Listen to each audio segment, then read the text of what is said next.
Hello, good afternoon, नमस्कार। मैं हूं आपके साथ अंजलि बालियान और आप सभी का स्वागत करती हूं आपके अपने यूट्यूब चैनल ऑनलाइन शिक्षण पर। दोस्तों, मैं आपकी हिंदी की क्लास लेती हूं और आपकी इससे पहले 2 क्लास हो चुकी है हिंदी की, जिनमें हमने अभी पहली ही यूनिट की शुरुआत की है, जिसके अंदर हम जान चुके हैं प्रमुख कवि और उनकी मुख्य रचनाओं के बारे में, उनके जीवन काल के बारे में। तो इसी के संबंध में जब तक सभी लोग जुड़ते हैं, आप एक बार सभी को शेयर कर दीजिए। और तब तक हम लोग क्या करेंगे, हम लोग इंट्रोडक्शन लेंगे कि इससे पहली क्लास में हमने क्या सीखा था और आज की क्लास में हम कौन कौन से टॉपिक्स कवर करने वाले हैं। और साथ ही साथ हम उन लोगों के नाम भी अनाउंस करने वाले हैं कि जिसने कल की क्लास के सभी प्रश्नों के उत्तर बहुत अच्छे से दिए। ठीक है। सो फ्रेंड्स, इससे पहले आपकी हिंदी की 2 क्लासेस हो चुकी है, जिनमें हमने सीखा सूरदास जी के बारे में, तुलसीदास जी के बारे में और कबीरदास जी के जीवन परिचय के बारे में और उनकी कौन कौन सी मुख्य रचनाएं हैं। सभी कुछ जितना आपके एग्जाम के पॉइंट ऑफ व्यू से इम्पोर्टेंट था वो सभी हम लोग जान चुके हैं पहली 2 क्लासेस में। आज आपकी क्लास नंबर 3 यानी तीसरे नंबर की आज आपकी क्लास है, जिसमें हम सीखेंगे संपूर्ण जीवन परिचय 2 कवियों का, जो भारतेंदु हरिश्चंद्र जी और मैथिली शरण गुप्त। इन 2 कवियों के जीवन परिचय के बारे में हम जानेंगे और साथ ही साथ इनकी मुख्य रचनाएं जानेंगे और कुछ जो आपकी परीक्षा के पॉइंट ऑफ व्यू से इम्पोर्टेंट पॉइंट्स है, फैक्ट्स है, परीक्षा उपयोगी तथ्यों को भी हम साथ साथ जानते हुए चलेंगे। चलिए, तो क्लास की शुरुआत करने से पहले मैं उन सभी लोगों को बधाई देना चाहूँगी जो बधाई के पात्र हैं, यानी जिन्होंने कल की क्लास में बहुत अच्छे से सभी प्रश्नों के उत्तर दिए। उनके नाम है पूजा सरोज, तनु दुबे, साधना, सतीश, राहुल, रूपाली, प्रिंसी, श्वेता और अदा खान और आर्यंश यादव। ठीक है, आप सभी लोगों ने बहुत अच्छे से सभी प्रश्नों के उत्तर दिए, मुझे बहुत अच्छा लगा देखकर। ठीक है दोस्तों, इसी तरीके से आप लोग अपने आप को संवारते रहिए, सजाते रहिए और इसी तरह से मेहनत करते रहिए। आपको कोई नहीं रोक सकता आपकी मंजिल पाने से। So best of luck for the future. इसी जोश के साथ शुरुआत करते हैं आज की अपनी क्लास की। तो चलिए दोस्तों, देखते हैं सबसे पहले परिचय कि हम क्या क्या चीजें सीखेंगे। पहला नंबर यानी 2 कवियों के बारे में आज हम जानेंगे। सबसे पहले मैथिली शरण गुप्त जी के बारे में हम लोग जानेंगे। तो एक बार ये बता दीजिए कि सभी लोग आ गए हैं, सभी अपने फ्रेंड्स को, जितने भी आपके ग्रुप्स हैं सभी को शेयर करेंगे ताकि सभी लोग क्लास में ऐड हो सके। ठीक है, और क्लास का फायदा उठा सके। तो सभी लोग एक बार आ जाइए। चलिए देखते हैं। वेरी गुड आफ्टरनून, सभी को good afternoon. Hello hello everyone. Okay, चलिए देखिए, अब अपना ध्यान देते हैं, पूरा का पूरा फोकस करेंगे क्लास पे। अपने फ़ोन को रोटेट करिए और पूरे ध्यान के साथ नोटबुक पेन लेकर के बैठिए। नोट्स बनाने हैं आपको मेरे साथ साथ, क्योंकि बहुत ही इलैबोरेट करके, छोटा छोटा करके हमने सभी बिंदुओं में कन्वर्ट किया है सभी पॉइंट्स को। तो आपको बनता है नोट्स बनाना, ठीक है, ताकि लास्ट टाइम पे आपको परेशानी का सामना ना करना पड़े। चलिए देखते हैं। तो पहले हमने आपको बताया कि हम जानेंगे मैथिली शरण गुप्त जी के बारे में। और यहाँ से दोस्तों एक चीज़ और मैं आपको बताना चाहूँगी कि यहाँ से शुरुआत हो जाती है आधुनिक काल के कवियों की। ठीक है, इससे पहले जो हम 3 पढ़ चुके हैं, सूरदास जी, कबीरदास जी और तुलसीदास जी, ये तीनों कौन से काल के कवि थे? ये भक्ति काल के कवि थे। और अब हम कौन से काल पर एंटर हो चुके हैं? आधुनिक काल के कवियों के बारे में अब हम बात कर रहे हैं। ठीक है, तो मैथिली शरण गुप्त जी की जितनी प्रमुख रचनाएं हैं वो जानेंगे। इनकी काव्यगत विशेषताएं क्या क्या है जो आपके एग्जाम के दौरान पूछी जाती है वो जानेंगे। साहित्य में इनका क्या स्थान रहा और कौन कौन से ऐसे फैक्ट्स हैं जो आपको याद रखने होंगे वो जानेंगे। और इसमें सबसे अच्छी बात यह है कि हम लास्ट में कुछ क्वेश्चंस आपके लिए रखेंगे जिनका टेस्ट आपका होगा। सभी के सभी क्वेश्चन आज की क्लास से रिलेटेड होंगे। तो यानी बात यहाँ है सारी कि आपको बहुत ध्यान से सुनना होगा, समझना होगा, तभी आप लोग उनके आंसर कर पाएंगे। ठीक है, तो आप लोग सभी तैयार हैं क्लास के लिए? एक बार थम्स अप करके सभी बताएंगे, अपनी सहमति जताएंगे। आप सभी तैयार हैं क्लास के लिए? बढ़ाया जाए आगे।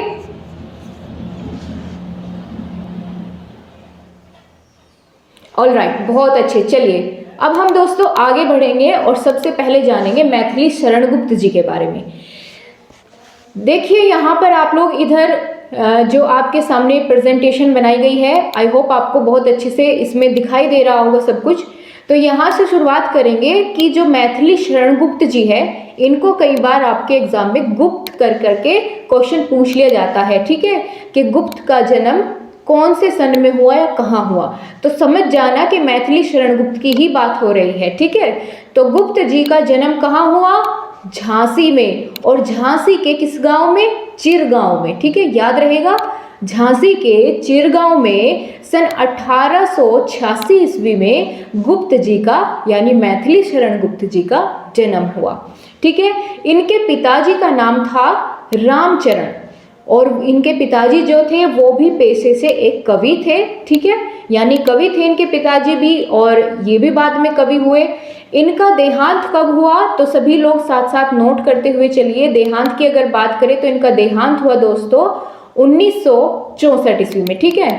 कब हुआ इनका देहांत? 1964 ईस्वी में। और जन्म कब हुआ था? 1886 में, ठीक है। क्लियर हो जाता है इतना? चलिए, इतना समझ आ गया तो समझो मोटी मोटी जितनी भी चीजें थी वो आपकी क्लियर हो गई है। अब आती है छोटी छोटी चीजों के बारे में। छोटी छोटी चीजों की बारी जो आपके एग्जाम में ज्यादा पूछी जाती है वो इस तरह से है। सबसे पहले मैथिली शरण गुप्त जी का ये पूरा नाम है। आपको यदि गुप्त जी करके दे दिया जाए और पूछा जाए पूरा नाम बताइए तो आप लोग बता पाएंगे कि मैथिली शरण गुप्त जी, ठीक है। और उसके बाद जन्म की अभी हमने बात की बिल्कुल एक सेकंड पहले कि 1886 ईस्वी में इनका जन्म हुआ और कहाँ हुआ? चिरगांव में, अभी तो जाना था, ठीक है, चिरगांव में इनका जन्म हुआ। विवाह यानी जब ये बड़े हुए युवा अवस्था में आए तो इनका विवाह किससे हुआ? उर्मिला नाम की लड़की से हुआ। इनकी पत्नी का नाम क्या हुआ? उर्मिला। विशेष क्या है इनके बारे में जो आपको जानना चाहिए और जो इनको खास बनाता है, जो सबसे खास इनको बनाता है वो ये वाली चीज है कि राष्ट्रीय कवि की उपाधि इनको दी गई, ठीक है। राष्ट्र कवि किसको कहा जाता है? इस तरह से भी आपसे क्वेश्चन पूछा जा सकता है। राष्ट्र कवि की उपाधि किस कवि को दी गई? इस तरह से भी क्वेश्चन पूछा जाता है, ठीक है। तो आप क्या बताएंगे? दोनों प्रश्नों का सेम आंसर आपको करना है, मैथिली शरण गुप्त जी, ठीक है, बहुत अच्छे। अब चलिए, कार्य क्षेत्र क्या क्या थे इनके जो आपको इनके बारे में जानना है वो ये है कि जो भी ये अपनी रचनाएं करते थे उनमें सभी की सभी रचनाएं जो है वो राष्ट्रीय भावना से जुड़ी हुई होती थी, ठीक है। राष्ट्रीय भावना से जुड़ी हुई सभी इनकी रचनाएं हुआ करती थी। और कौन कौन सी प्रमुख रचनाएं हैं जिनकी वजह से बहुत ज़्यादा फेमस हुए, उनकी अगर बात करें तो सभी लोग नोट करते हुए चलेंगे क्योंकि बहुत पूछा जाता है यहाँ से प्रश्न। आपके यूपी टेट सी टेट तक यहाँ से प्रश्न बनते हैं दोस्तों। यही चीज़ मैं आपको शुरुआत से समझाती हुई चल रही हूँ। देखिए, आपको एक फैक्ट बताती हूँ कि आपका 2014 का जो यूपी टेट का पेपर था उसमें क्वेश्चन नंबर 60 आपको दिया गया था कि कबीर दास की सबसे प्रमुख रचना कौन सी है। और आप इसको चुटकियों में हल करेंगे, जल्दी से आंसर करिए क्योंकि ये मैंने आपको परसों की क्लास में आपको पढ़ाया था। जल्दी से बताइए कबीर दास जी की सबसे प्रमुख रचना कौन सी है। और ये आपका क्वेश्चन नंबर 60 पूछा गया था यूपी टेट 2014 में। अब देखिए, अब मैं आपको ऐसे हवा हवा में नहीं बोलती हूँ कि आप लोग ध्यान से पढ़िए, ये आपके काम आएगा तभी मैं आपको उन फैक्ट्स के बेसिस पर भी आपको बोलती हूँ कि इस चीज़ को नोट करो, इस पर ज़्यादा ध्यान दो क्योंकि पता है वो चीज़ आपसे पूछी जाएगी। आपको अब नहीं याद करोगे तो फिर आगे जाके याद करना पड़ेगा और अब तो मैं बहुत अच्छे से आपको करा ही रही हूँ, ठीक है। तो उस चीज़ का बेनिफिट लीजिए। सभी बताइए कौन सी है कबीर दास की सबसे प्रमुख रचना? बहुत अच्छे, वेरी गुड, बीजक, बिल्कुल सही, आपने बिल्कुल सही आंसर किया। बीजक सबसे प्रमुख रचना है कबीर दास जी की, ठीक है। इसका मतलब आप लोग ध्यान से तो सुन रहे हैं। और एक और बात, ज़्यादातर जो मैंने आपको नाम बताए जिन्होंने कल की क्लास में बहुत अच्छा परफॉर्म किया उनमें 3 से 4 लड़के भी हैं। तो ये तो और अच्छी बात है कि बहुत ज़्यादा ध्यान से वो लोग सुन रहे हैं क्योंकि ज़्यादातर मैंने देखा है कि लड़कियां क्वेश्चन के आंसर करने में और चीज़ों को ध्यान से सुनने में, नोट्स बनाने में ज़्यादा आगे रहती है। लेकिन मेरी क्लास में लड़कों ने बहुत अच्छे से परफॉर्म किया, मुझे बहुत खुशी हुई इस बात की। So keep it up guys, आपको पीछे नहीं रहना है किसी से, ठीक है। सभी मेरे लिए इक्वल है। चलिए अब रचनाएं देखते हैं कौन कौन सी सबसे महत्वपूर्ण है। पहला नंबर है यशोधरा, बहुत फेमस है, याद रखिएगा। यशोधरा किसकी रचना है? मैथिली शरण गुप्त जी की। दूसरी है द्वापर, ठीक है, द्वापर, और जय भारत विष्णुप्रिया। इनमें आपको यशोधरा किसी भी कीमत पे नहीं भूलनी है। ये आपके यूपी टेट सी टेट में भी आती है और बाकी जो कॉम्पिटेटिव एग्जाम होते हैं आपके यूपी पुलिस, दिल्ली पुलिस, इन सभी में भी आपका ये क्वेश्चन पूछा जाता है, ठीक है। और विष्णुप्रिया, ये भी आपको बहुत अच्छे से ध्यान रखना है, बीच के दो चाहे भूल जाना, कोई दिक्कत नहीं है, ठीक है। तो यशोधरा और विष्णुप्रिया आपको बिल्कुल दिमाग में छाप लेना है। उसके बाद हमने आपको अभी बताया था कि मृत्यु कब होती है मैथिली शरण गुप्त जी की, तो 1964 ईस्वी में इनकी मृत्यु हो जाती है।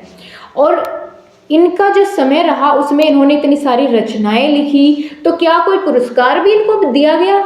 हाँ बिल्कुल, बहुत सारे पुरस्कार दिए गए इनको, बहुत सारे पुरस्कार के साथ सम्मानित किया गया, जिनमें सबसे प्रमुख की अगर बात करें जो आपके एग्जाम में पूछा जा सकता है तो वह है पद्म भूषण और पद्म विभूषण, ठीक है। बहुत ही सर्वोच्च पुरस्कार माने जाते हैं, बहुत अच्छे, आप कह सकते हैं कि बहुत ही कम लोगों को दिए जाते हैं जिनकी ज़्यादा ही प्रमुख रचनाएं होती है। तो जिनमें पद्म भूषण इनको दिया गया 1948 में, और पद्म विभूषण कब दिया गया इनको?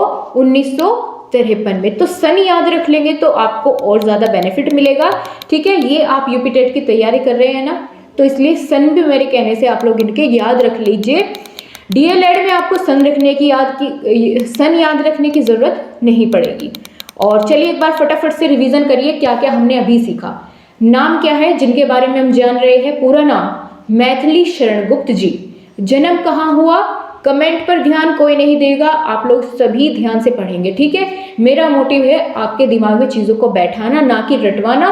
तो मैं कोशिश करूंगी पूरी अपनी तरफ से 100% देने की, आप लोग भी मेरे साथ अपना सहयोग दें, ठीक है। समझ तो आ रहा है सभी लोगों को? बहुत अच्छे, ठीक है, बहुत अच्छे। इसी तरीके से आप लोग मेहनत करते रहिए दोस्तों। क्या हमने अभी बताया आपको किसके बारे में बात कर रहे हैं? मैथिली शरण गुप्त जी। जन्म कब हुआ? 1886 में। मृत्यु कब होती है? 1964 में। 1886 में जन्म, मृत्यु 1964 में। कहाँ हुआ था इनका जन्म, अगर उसकी बात करें तो वो मैं आपको आगे बताने वाली हूँ। विवाह किसके साथ हुआ? इनकी जो संगिनी थी, यानी जिनके साथ विवाह हुआ उनको संगिनी बोलते हैं, उर्मिला। और कौन सी उपाधि इन्हें दी गई? तो राष्ट्र कवि की उपाधि दी गई। अब अगर बाय चांस आपसे किसी ने पूछ लिया कि राष्ट्र कवि किसने कहा इन्हें, किसने इनको राष्ट्र कवि की उपाधि दी, तो याद रखिएगा महात्मा गांधी जी ने, ठीक है। महात्मा गांधी जी ने मैथिली शरण गुप्त जी को राष्ट्र कवि की उपाधि दी थी। और कौन कौन सी इनकी प्रमुख रचनाएं हैं? यशोधरा और विष्णुप्रिया, ये दो आपको मस्ट है याद रखनी। किस तरह की इनकी रचनाएं होती थी? तो राष्ट्रीयता की भावना से कूट कूट कर भरी होती थी इनकी रचनाएं। पुरस्कार कौन सा कब मिला? पद्म विभूषण और पद्म भूषण पुरस्कार से इनको सम्मानित किया गया। क्लियर हो रहा है सभी को? आगे बढ़ते हैं। अब दोस्तों इनके बारे में जो कुछ एक दो बिंदु बचते हैं बताने आपको, जो जरूरी है वो ये है कि इनकी जन्म भूमि क्या है, कहाँ इनका जन्म हुआ।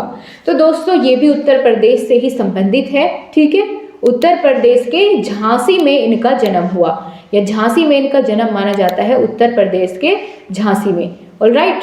और झांसी के कौन से गांव में? अभी तो बताया, चिरगांव में। मृत्यु, इनकी बात हमने कर ली। मृत्यु का स्थान कहाँ? जहां इनका जन्म हुआ था वहीं इन्होंने अपने प्राण त्यागे। और अभिभावक यानी इनके माता पिता का क्या नाम था? सेठ रामचरण और काशीबाई। पिताजी का नाम रामचरण और माताजी का नाम काशीबाई। बहुत आसान है याद रखना, सेठ को चाहे भूल जाइए, रामचरण और काशीबाई, ठीक है। अब कर्म क्षेत्र क्या है, मतलब इनके कार्य क्षेत्र क्या है, क्या क्या ये कार्य करते थे अपने जीवन में? तो ये नाटक लिखते थे, लेखक भी थे और साथ साथ ये कवि भी थे। मुख्य रचनाएं इनकी कौन कौन सी है? तो आपको दो तो वो वाली याद रखनी है, यशोधरा, और कौन सी थी जल्दी से बताइए? विष्णुप्रिया, बिल्कुल सही। तो और और जो प्रमुख है वो आप यहाँ से याद रखेंगे, जैसे पंचवटी हो गया, साकेत बहुत महत्वपूर्ण है, पंचवटी, साकेत, जयद्रथ वध, यशोधरा सेम है जो आपको पहले बताई, झंकार, जय भारत। इनमें आप कौन सी याद रखेंगे जो बिल्कुल नहीं भूलनी, आपको यूपी टेट के लिए भी आपको बहुत हेल्प करेगी, वो है पंचवटी, साकेत और जयद्रथ वध, यशोधरा। ठीक है, इन चारों को आप लोग अपने माइंड में अपनी कॉपी में नोट कर लीजिए। पंचवटी, यशोधरा, साकेत, जयद्रथ वध किसकी रचनाएं हैं, जल्दी से बताइए, किसकी रचनाओं की हम बात कर रहे हैं? बहुत अच्छे, मैथिली शरण गुप्त। ठीक है, और कौन सी भाषा में ये लिखते थे अपनी रचनाएं, अगर ये आपसे पूछ लिया जाए तो क्या बताएंगे? ब्रज भाषा में। ठीक है दोस्तों, ब्रज भाषा में इनकी सभी रचनाएं होती थी। आपने जान लिया जन्म कहाँ हुआ था, झांसी के, उत्तर प्रदेश के झांसी के चिरगांव में। ठीक है, और पिताजी का नाम क्या था? सेठ रामचरण, और माताजी का काशी बाई। कार्य क्षेत्र क्या था? नाटककार थे, यानी नाटक लिखते थे, कवि थे और लेखक थे। कौन कौन सी प्रमुख रचनाएं हैं? पंचवटी, साकेत और जयद्रथ वध, और कौन सी? यशोधरा। ठीक है, बिल्कुल ठीक है। चलिए अब हम आगे बढ़ते हैं दोस्तों। इसी के साथ आपकी जो आपकी कह सकते हैं मैथिली शरण गुप्त जी के बारे में अब आपकी अंतिम चीज है जो आपको बहुत अच्छे से इनके बारे में जाननी है। फिर हम अगले कवि के बारे में जानेंगे और उसके तुरंत बाद आपका टेस्ट होगा। तो आई होप आप लोग सभी बिंदुओं को नोट कर रहे होंगे, समझ रहे होंगे। चलिए दोस्तों, इनकी कविताएं इनकी कौन कौन सी है? रचनाएं हमने देख ली, इनमें कुछ कविताएं भी है जो प्रमुख है, वो कौन कौन सी है? चलिए उनकी अगर बात कर लेते हैं हम। ठीक है, उनमें कुछ तो सेम ही है जिनके बारे में हमने जान लिया, जैसे साकेत और जयद्रथ वध। ठीक है, पंचवटी, इनके बारे में हमने अभी तो जाना, और बाकी अगर आपसे मल्टीपल चॉइस क्वेश्चन में दे दिया जाए, इसलिए ये कुछ महत्वपूर्ण है, इनको भी आप एक बार बस देख लेना। तो अब अगर आपको ऑप्शन में मिलेगी तो आप पहचान जाएंगे किसके द्वारा रचित है ये रचनाएं। ठीक है, जैसे रंग में भंग, मातृभूमि, भारत भारती, प्लासी का युद्ध, गुरुकुल, किसान और पंचवटी। ठीक है, कौन कौन सी है अब आपको पता चल गया। अगर आपसे ऑप्शन देके पूछ लूं कि इनमें कौन सी मैथिली शरण गुप्त जी की रचना नहीं है, तो बता पाएंगे आप? या पूछ लूं कौन सी है? बहुत अच्छे से, साकेत, रंग में भंग, मातृभूमि, भारत भारती, जयद्रथ वध, प्लासी का युद्ध और गुरुकुल, किसान, पंचवटी। ठीक है, बहुत अच्छे, समझ आ रहा है सभी को। आगे बढ़ेंगे। कल नीलम मैम की क्लास में एक लड़की पूछ रही थी कि अंजलि मैम ने क्लास लेनी बंद कर दी है क्या? तो डियर ऐसा बिल्कुल नहीं होगा, मैं आपका सिलेबस बीच में नहीं छोड़ूंगी। ठीक है, अब मैंने अपने हाथ में जिस सब्जेक्ट की कमान ली है उसको पूरा कंप्लीट कराऊंगी, कुछ भी आपका सिलेबस से बाहर नहीं जाएगा, और जितना आपको कराऊंगी उससे भी बाहर आपका कुछ नहीं जाएगा। बस आपको मेरे साथ साथ नोट्स बनाते हुए चलना है, बाकी बच्चों से आपको अलग रहना है। कि अगर कोई और किसी तरीके से तैयारी कर रहा है, आप लोग ध्यान मत दीजिए, अपनी तैयारी में मग्न होकर एकलव्य की तरह लगे रहिए। ठीक है, तो आपके बहुत आगे आने वाले सभी चीज़ों में काम आने वाला है।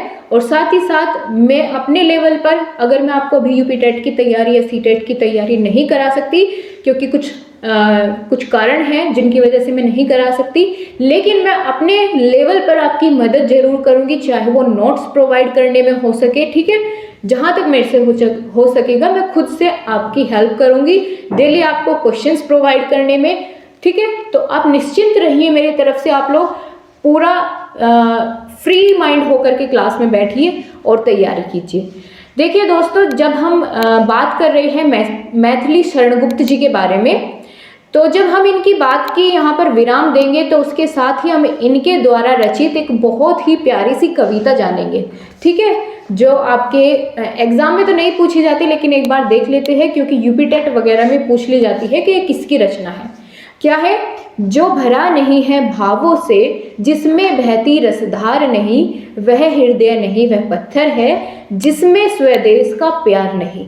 तो इतनी बड़ी बात बोली इन्होंने, और आपको यहाँ पता चल गया कि बात की आखिर किसकी? स्वदेशी होने की। ठीक है, तो यहाँ से आप समझ गए कि राष्ट्रीयता की भावना कितने कूट कूट के इनमें भरी हुई है, इनकी कविताओं में भरी हुई है, इनकी रचनाओं में भरी हुई है। तो एक बार सभी लोग पढ़ेंगे और बहुत मज़े से कि जो भरा नहीं है भावों से, जिसमें बहती रसधार नहीं, वह हृदय नहीं, वह पत्थर है जिसमें स्वदेश का प्यार नहीं। बहुत अच्छे।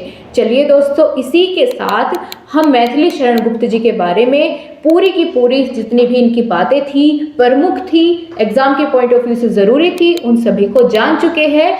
अब आ जाते हैं और बात करेंगे अगले प्रमुख कवि जो हम जानने वाले हैं, आपके सिलेबस में है, भारतेंदु हरिश्चंद्र जी के बारे में। ठीक है, बहुत अच्छे। चलिए, थके नहीं हैं आप लोग, बहुत अच्छे से आगे बढ़ेंगे साथ ही साथ। तो यहाँ पर सबसे पहले दोस्तों इनके बारे में जो हम जानेंगे, पहले छोटा छोटा और मोटा मोटा सा जान लेते हैं, फिर उसके बाद थोड़ा डिटेल में जाएंगे।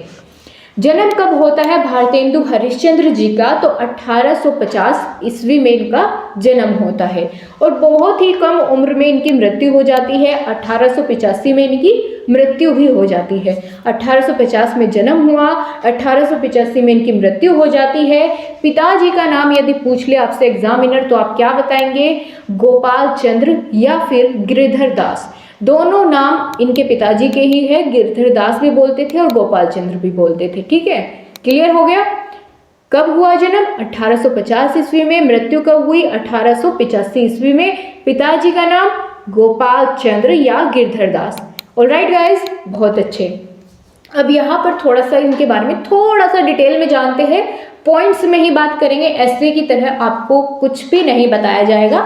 सो आप लोग निश्चिंत रहिए कि आपको बहुत ज़्यादा याद करने को या पढ़ने को दिया जाएगा, ऐसा कुछ भी नहीं होगा।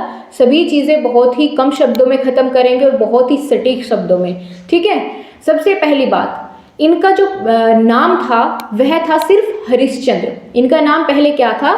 सिर्फ और सिर्फ हरिश्चंद्र था, लेकिन इनको बाद में उपाधि दी गई भारतेंदु की, जिस वजह से इनका पूरा नाम हो गया भारतेंदु हरिश्चंद्र। समझे लॉजिक? समझे बात में कि इनका पहले नाम तो सिर्फ हरिश्चंद्र था, फिर इनको उपाधि दी गई भारतेंदु की, तो इसके साथ ही इनका पूरा नाम यदि पूछने लगे तो भारतेंदु हरिश्चंद्र हो जाता है। बिल्कुल सही जवाब।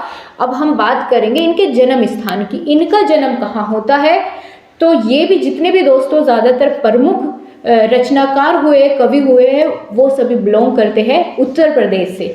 ठीक है, तो उत्तर प्रदेश के वाराणसी शहर में इनका जन्म हुआ। उत्तर प्रदेश के वाराणसी में इनका जन्म हुआ।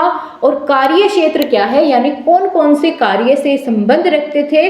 तो ये भी कवि भी थे, लेखक भी थे, रंगकर्मी भी थे और देश हित चिंतक यानी देश के हित में कार्य करने वाले, सोचने वाले भी थे और पत्रकार भी थे साथ में। ठीक है, तो बहुत सारे कार्य इन्होंने अपनी छोटी सी उम्र में किए। ठीक है, कवि भी रहे, लेखक भी रहे, देश के हित में भी कुछ कार्य करते थे, समाज को सुधारने के साथ ही साथ पत्रकार भी थे। और किस काल के कवि थे, अगर ये पूछ लिया जाए, बहुत महत्वपूर्ण प्रश्न है कि भारतेंदु हरिश्चंद्र जी किस काल से संबंध रखते थे, कौन से काल के कवि थे? तो आधुनिक काल के कवि थे। ये तो आप नोट कर लो बहुत जल्दी से। ठीक है, अपने साथ एक रफ नोटबुक लेके बैठा करो और फिर बाद में चाहो तो फेयर कर लो। या इतनी स्पीड से तो मैं आपको पढ़ाती भी नहीं हूँ कि आप लोग पीछे रह जाए।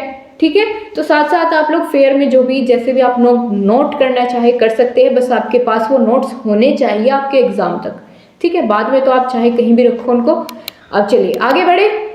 यहाँ पर दोस्तों इनके बारे में कुछ और महत्वपूर्ण बातें हैं। 2 से 3 बिंदु होंगे जिनके बारे में हम जानेंगे और तुरंत बाद टेस्ट होगा, क्योंकि इन्हीं कम शब्दों में ही इनके बारे में हमने सब कुछ लगभग जान ही चुके हैं।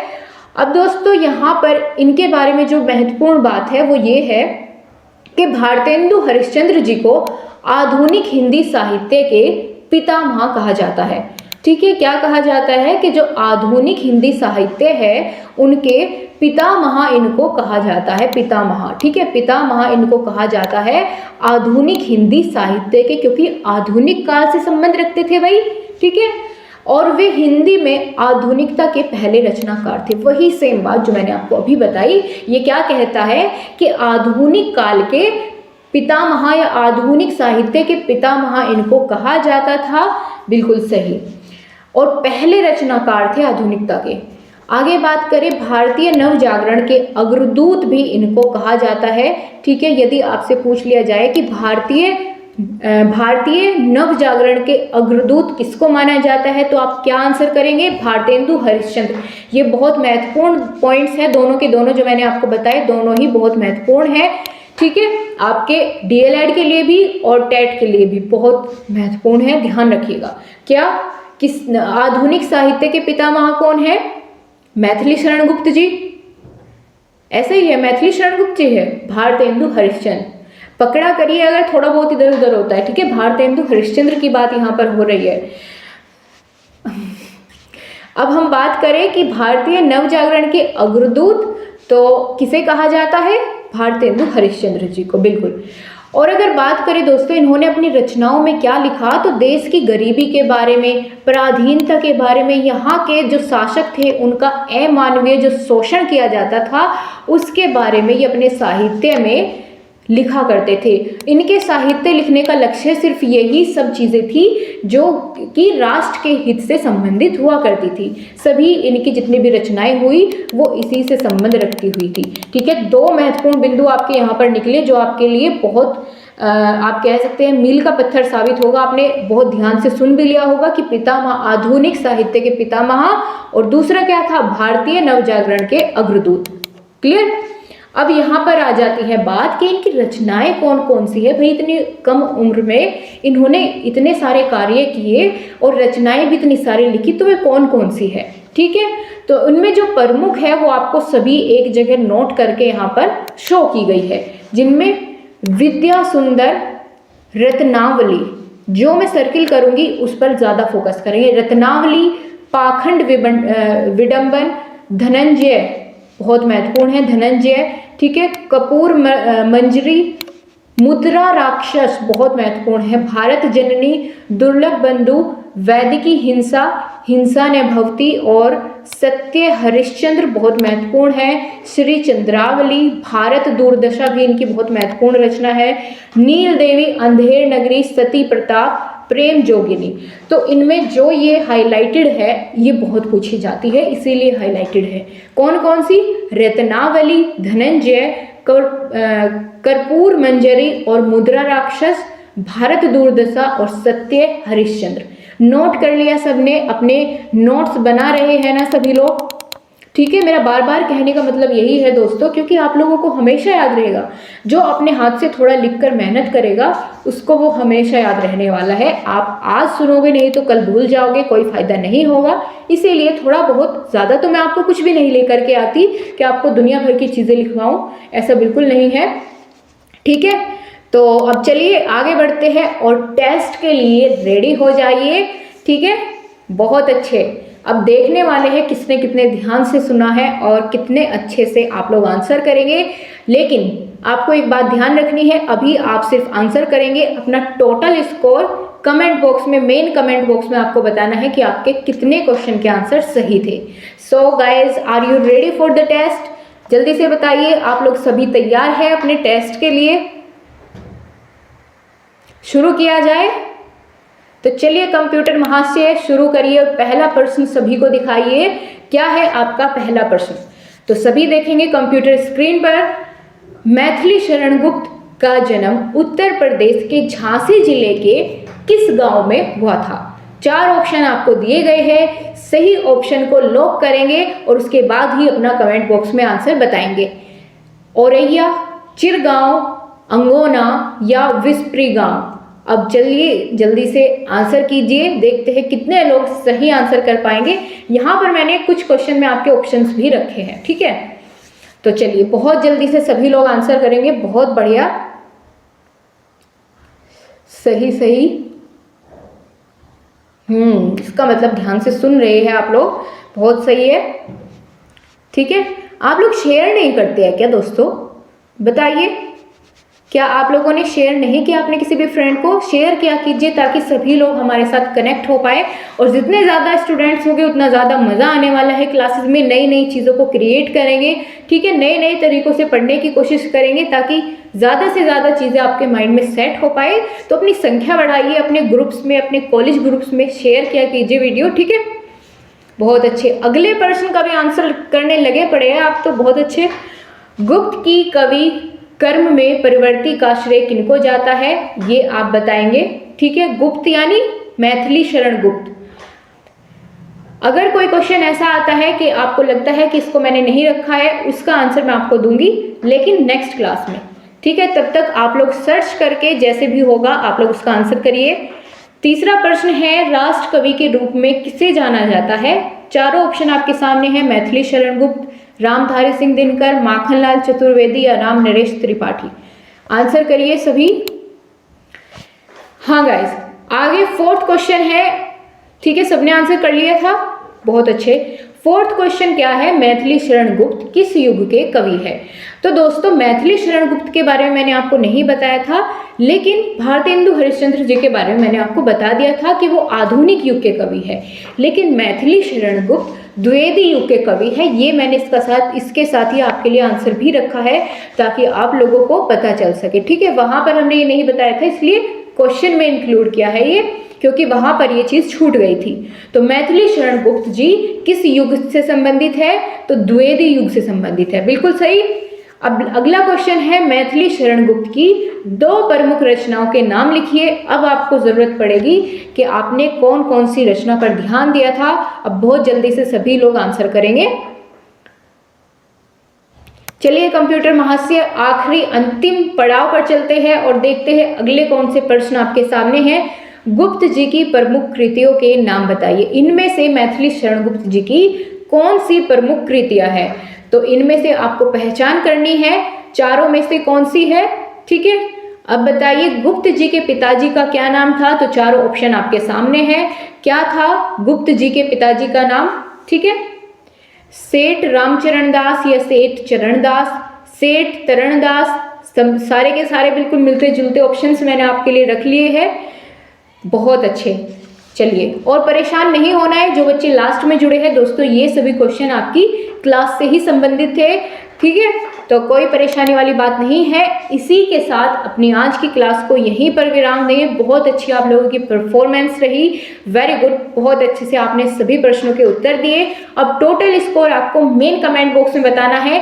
चलिए दोस्तों, आपसे फिर मिलेंगे। अगर आपने अभी तक चैनल को सब्सक्राइब कर बेल आइकन को प्रेस नहीं किया है तो कर लीजिए दोस्तों, आपको बहुत मजा आने वाला है। बहुत ही इंफॉर्मेटिव सभी वीडियोज इस चैनल पर आपको मिलती रहेगी, सभी अपडेट्स मिलती रहेगी, आपके एग्जाम से रिलेटेड हो, चाहे आपकी किसी भी फील्ड से संबंधित हो, आपके टीचिंग फील्ड में, उसी से संबंधित आपको यहाँ पर जानकारी मिलेगी। So thank you so much guys, आपसे फिर मिलेंगे, तब तक के लिए bye bye, take care, thank you all of you.